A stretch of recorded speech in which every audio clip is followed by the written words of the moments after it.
আনিস, তুমি কি জানো তোমার মধ্যে অস্বাভাবিকতা আছে?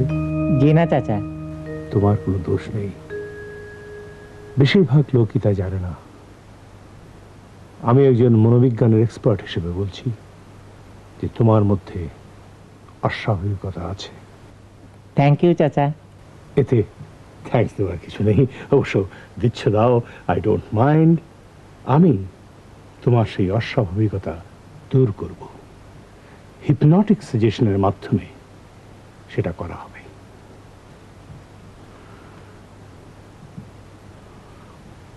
তোমার মধ্যে শাশ্বত প্রেম ভাব জাগিয়ে তোলা হবে, প্রবলভাবে জাগিয়ে তোলা হবে। লজ্জা লাগছে বড় চাচা।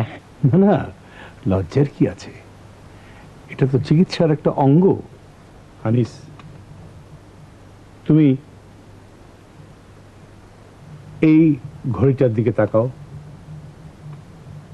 চোখের পলক ফেলবে না, এক দৃষ্টে তাকিয়ে থাকো।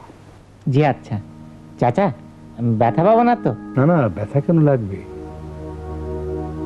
আনিস, তোমার ঘুম আসছে, তোমার চোখের পাতা ক্রমে ভারী হয়ে আসছে, সারা দেহে অবসাদ।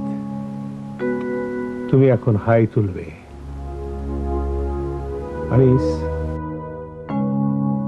জি। তুমি একটি মেয়েকে ভালোবাসো, প্রবলভাবে ভালোবাসো। জি আচ্ছা। কাকে ভালোবাসি বড় চাচা?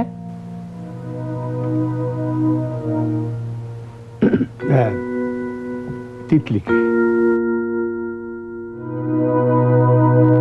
তিতলির জন্য তোমার হৃদয় প্রগাঢ় ভালোবাসা।